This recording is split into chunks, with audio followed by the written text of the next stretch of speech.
반갑습니다. 오늘은 제가 만난 하나님을 먼저 이야기를 하고 싶습니다. 여러분 하나님 만나셨죠? 여러분도 하나님 만난 이야기가 있듯이 저도 하나님 만난 그런 체험과 고백이 있는데 아무래도 제 이야기를 하게 되겠습니다.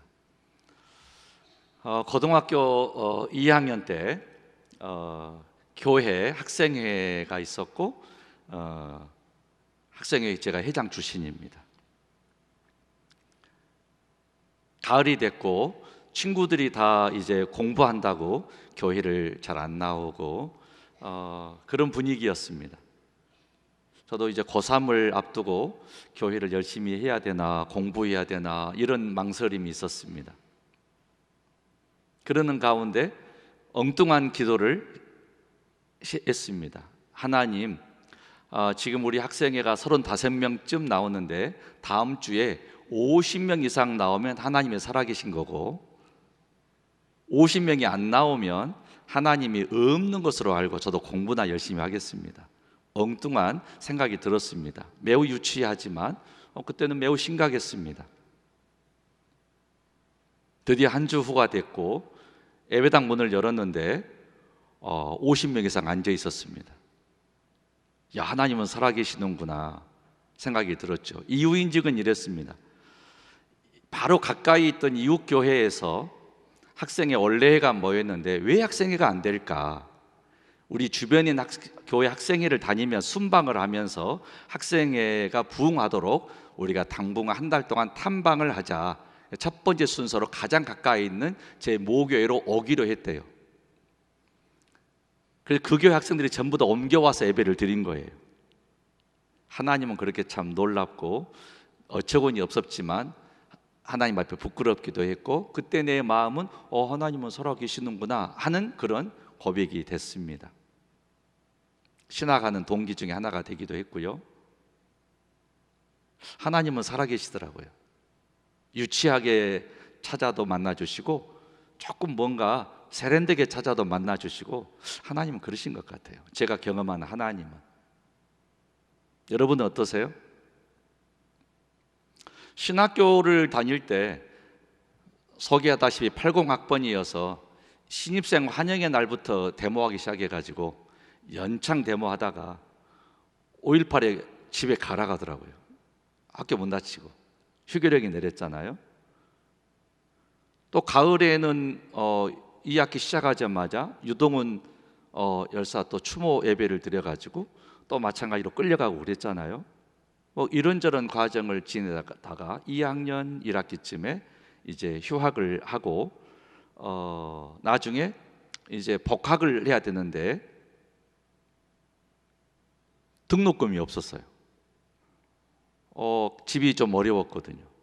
어떻게 할까 하는 가운데 기도를 했죠. 하나님, 제가 주의 종이 되기로 저는 소원하고 결단했기 때문에 결국은 신학을 할 텐데 등록비가 없어서 지금 공부 못하면 빙 돌아가게 되니까 하나님이 손해가 아닙니까? 빨리 등록금을 주세요. 이렇게 기도했어요. 그러는 가운데 동네 분들이 당시에는 이렇게 방송국에 방위성금을 내는 게 유행이었어요. 방위성금을 내려다가 야, 학생 도와준 게 좋겠다. 그래서 방위성금을 방송국에 안 내고 저한테 그 돈을 줘가지고 등록금을 내고 복학을 했어요. 제 이름에도 하나님 나라 방위무기입니다. 이 정도 되면 웃고도 좀 너무 썰렁하네요. 하나님은 살아계시더라고요. 어떤 시기든 기도하면 주님은 만나주시고 은혜를 주시더라니까요. 여러분 그런 기도해 보셨나요? 목회하면서 하나님의 살아계시는 응답은 너무 많이 받은 것 같아요. 그런 체험은 정말 많아요. 다 소개하기가 좀 쉽지 않을 것 같고요. 최근에 있었던 이야기. 장례를 치르는데요. 이번에 비가 그렇게 많이 오더라고요. 산에 올라가서 이제 하관을 해야 되는데 비가 너무 많이 와서 기도했어요. 하나님, 비가 이렇게 많이 와서 이거 하관하는데 너무 지장이 많은데 잠깐요, 비 좀 그쳐주세요. 화가 나게. 비가 그쳤어요. 이럴 때 두 가지 반응이 있습니다. 야, 기도했더니 응답 받았다, 이렇게 믿음으로 말할 수도 있고, 아니, 목사님, 비가 오다가 잠깐 그치려가니까 그친 거지, 그렇게 단순하십니까? 그렇게 말할 수도 있는 것 같아요. 근데 저는 하나님이 살아계시고 우리가 간절히 기도하면 우리의 기도를 들어 응답해 주신다, 이렇게 믿어요. 믿음대로 되더라고요. 목회를 한다는 것은 하나님의 살아계시다고 분명하게 믿고 그 고백을 하고 가는 것하고 의심하고 가는 것하고는 하늘과 땅 차이일 것 같아요. 매우 중요하다 생각을 합니다. 최근에 강주 모돌교회를 제가 이제 한 4년 이제 목회하고 있는데요, 교회로 옮겼어요. 막 부임했는데 중추간데요.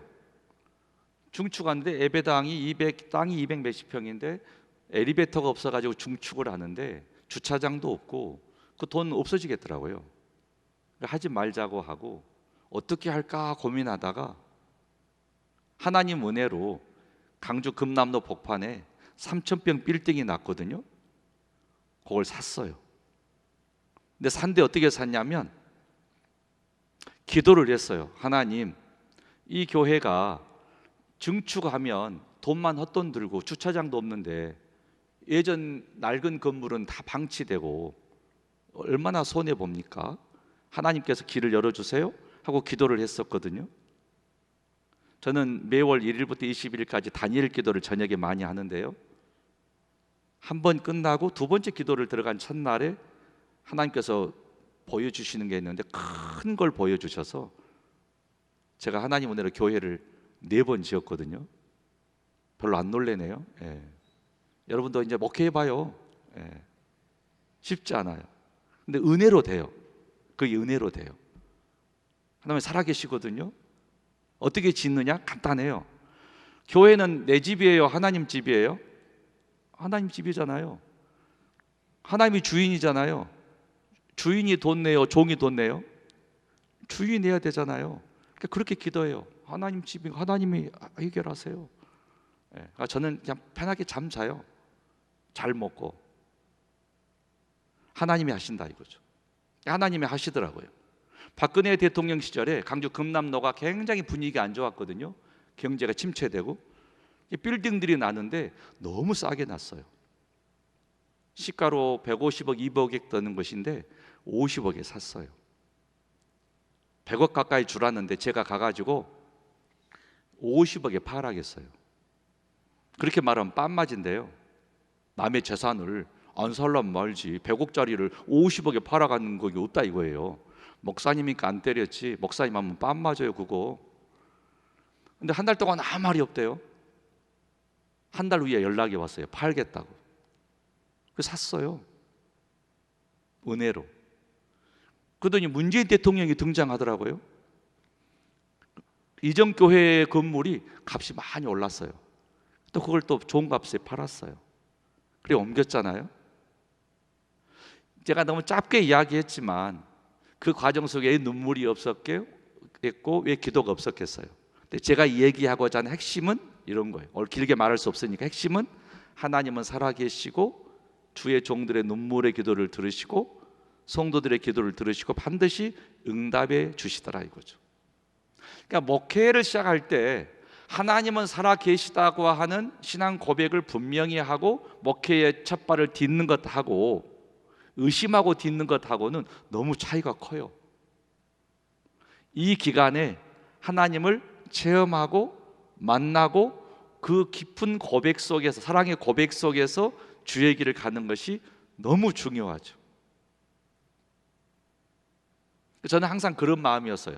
하나님, 제가 신학을 할 때 제가 등록금을 못 내가지고 그때 기도할 때 주의 사랑을 입었는데 항상 내가 주의 사랑을 입은 빚진 마음으로 내가 주의 교회를 섬기겠습니다.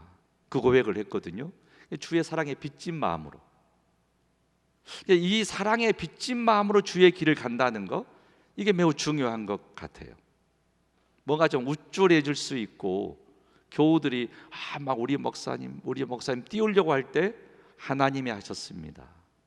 하나님의 은혜뿐입니다 하고 나를 이렇게 꺾어서 무릎 꿇을 수 있는 그 자리에 항상 떠나지 않으려고 애쓰는 그 모든 것이 내 마음속에 중심을 잡아주는 게 있다면 하나님의 사랑에 빚졌다는 거죠.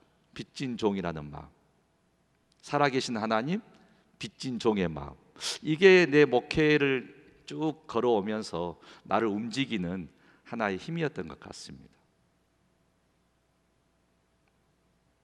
신학교 때 배운 게 매우 중요해요.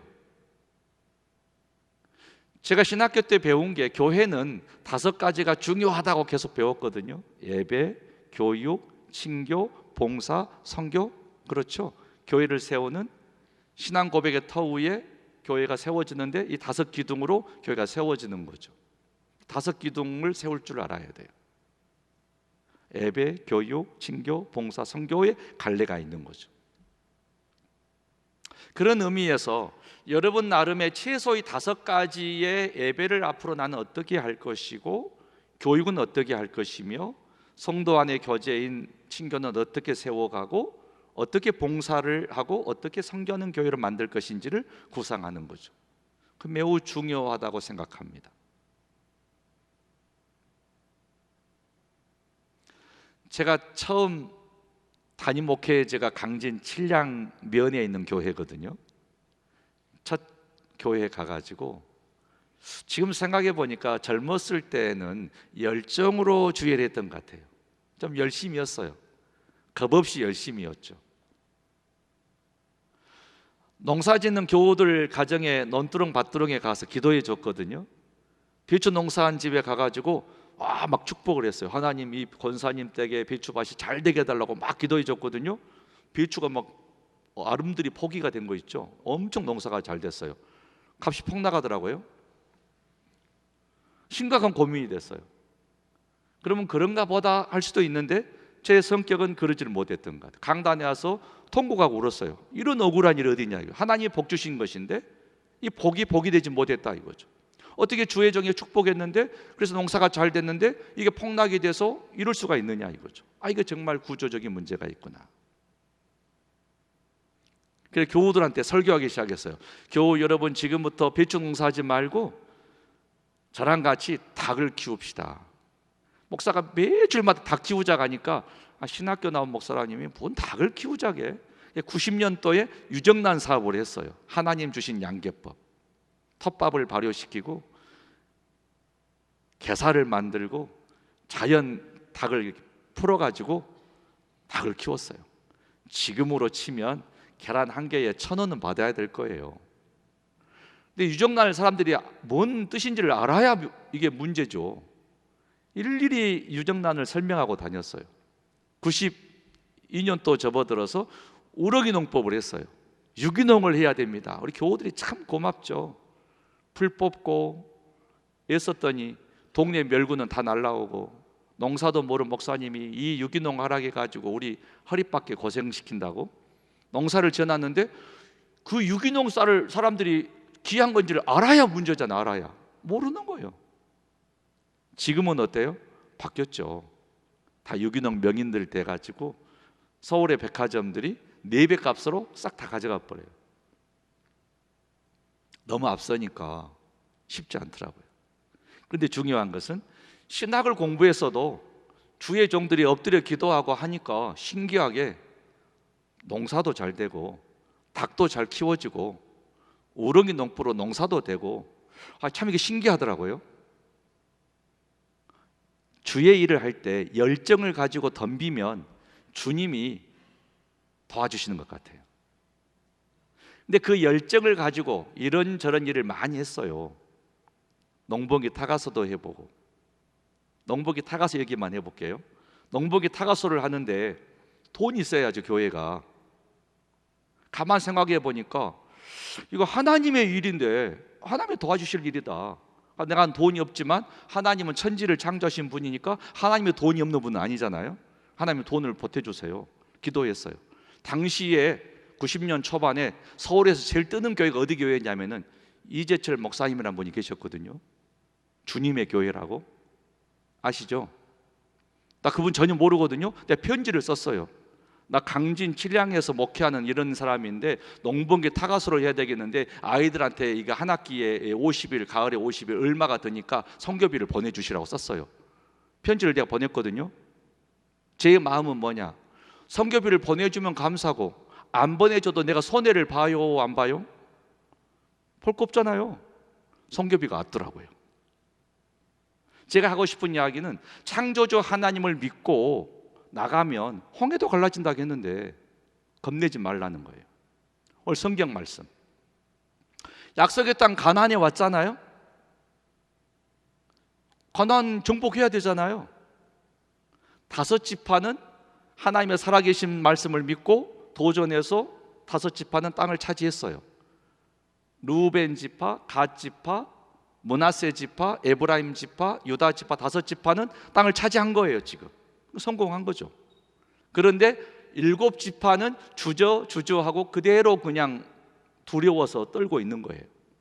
그때 여호수아가 뭐 하고 있느냐, 지금 이들이 다시 연합 결성해가지고 저항하려고 하는데 신속하게 빨리 끝내야지 왜 미루고 있느냐, 그러면서 7지파의 대표를 불러가지고 땅을 두루 다니면서 지도를 그려오게 하고 그 가지고 온 지도를 7으로 나누어 가지고 제비 뽑아서 지파별로 이 땅을 가서 정복하라고 맡기잖아요.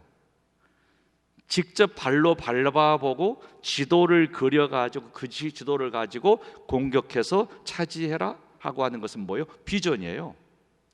이 신학생 시절에요, 예배, 교육, 진교, 봉사, 선교의 5기둥을 세우는 로드맵을 알고 있어야 돼요. 어떻게 전개해야 할 것인지 목회에서 그대로 되더라고요. 여러분, 하다못해 세상에 돈 벌자가 하는 것도 계획을 세우잖아요. TV 하나도 다 만들어가는 벨트가 있고 과정이 있잖아요. 하물며 하나님의 일꾼을 세워가고 하나님 나라를 세워가는데 계획이 없어야 되겠어요? 구체적인 분야의 로드맵을 잡을 줄 알아야 돼요. 신학교에서 다 배우는 게 아니고 어떻게 로드맵을 배우는지가 매우 중요해요. 내가 직접 부산을 안 가봐도 부산 가는 길을 알고 있다는 것은 매우 중요하다 이거죠. 신학생 때 그걸 꼭 아셔야 돼요. 제가 목회해 보니까 5가지 기둥을 세우는 방법으로 목회 틀을 가지고 가도 문제 없어요.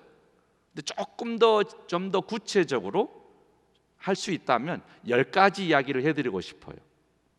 이 10가지의 로드맵을 잡을 줄 알면 마치 여호수아 시절에 7지파들이 지도를 가지고 구체적으로 땅을 정복해 가듯이 구체적인 정리가 돼요. 제가 목회해 보니까 10가지로 함축이 되더라고요. 신학교 때는 잘 안 가르쳐 줬던 것 같아요. 목회하면서 배웠어요. 이것은 비전을 세워야 돼요. 비전을 큰 그림 그리셔야 됩니다. 자잘한 건 비전이 아니에요. 그 목표들이죠. 비전을 크게 세우시고 그 다음에 기도하세요. 하나님 만나야 돼요. 기도하시면 반드시 하나님은 만나주세요. 그 다음에 어떻게 전도를 하고 어떻게 전도한 사람을 양육할 것인지, 신자와 제자와 사역자와 가정을 어떻게 할 것인지를 세워야 돼요. 비전을 세우고 기도 훈련을 하고 전도를 하고 양육을 하고 그 다음에 예배를 어떻게 드릴 건지 예배에 대해서 디자인할 줄을 알아야 돼요. 선배들이 해왔기 때문에 내가 또 하는 게 아니고 그것을 내 현장에 맞게 주일 예배는 또는 밤 예배는 어떤 예배는 예배를 디자인할 줄 알아야 돼요. 예배를 디자인하고 그 다음에 설교를 어떻게 할 것인지 설교를 계속 연구하고 내게 맞는 설교를 잡아야 돼요. 제 팁은 이렇습니다. 한 교회에서 오래 목회하니까 한 가지 방식으로 계속 설교하니까 재미가 없더라고요. 어떤 때는 강의 설교하고 어떤 때는 원포인트 설교하고 어떤 때는 주제 설교하고 어떤 때는 상황 설교하고 다양하게 해요. 한 목사가 오래 살아도 다양하면 되잖아요. 한 가지 밥만 안 먹듯이. 그게 제 설교의 내식의 팁입니다. 예배를 디자인하고 설교에 내게 맞는 것을 정착을 하고 그 다음에 중요한 것이 소그룹을 할 줄 알아야 돼요. 요즘은 소그룹 시대거든요. 구역이든지 셀이든지 목장이든지 아니면 팀이든지 소그룹을 만들 줄 알아야 되고, 그 다음에 신방이 어떻게 되는 신방을 알아야 돼요. 인간관계가 되지 않고 큰일 할 수 없거든요.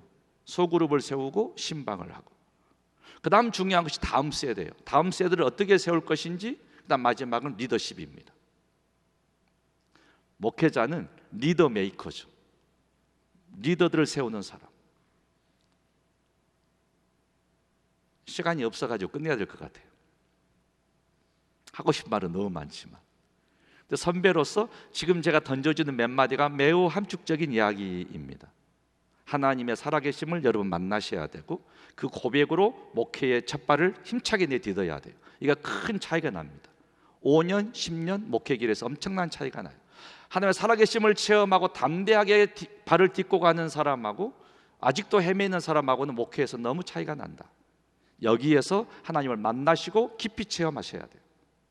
그리고 나서 예배, 교육, 진교, 봉사, 선교의 틀로 목회 구상을 가지고 로드맵을 잡아가시든지, 아니면 비전과 기도, 전도와 양육, 소그룹과 예배와 설교, 소그룹과 신방, 다음 세대와 리더십, 10가지의 로드맵을 잡으면 절대 목회에서 흔들리지 않는, 교회가 건강하게 세워지는 기둥을 세울 수 있죠. 의외로 많은 목회자들이 어떻게 교회를 세웠는지를 잘 모르는 것 같아요. 건물이 그냥 지어지지 않잖아요. 설계도가 나와야 되잖아요. 어떻게 기초를 하고 어떻게 기둥을 올려서 지붕을 덮고 어떤 공간을 만들지 설계도가 있어야 되잖아요. 신학교를 마치고 현장에 들어가면 그 교회에 맞는 맞춤형의 설계도가 있어야죠. 매우 중요합니다. 기도하시죠. 주님, 우리 앞에 주께서 우리가 명령하신 주의 교회가 있고 하나님 나라가 있는데, 우리에게는 어떤 그림이 있습니까? 어떤 지도가 있습니까? 어떤 비전이 있습니까? 큰 비전을 품게 하여 주시고, 그 비전을 따라서 하나님의 나라 일꾼 되게 하시고 주의 몸된 교회에 충성된 종으로 세워지게 하여 주시옵소서. 예수님 이름으로 기도 올리옵나이다. 아멘.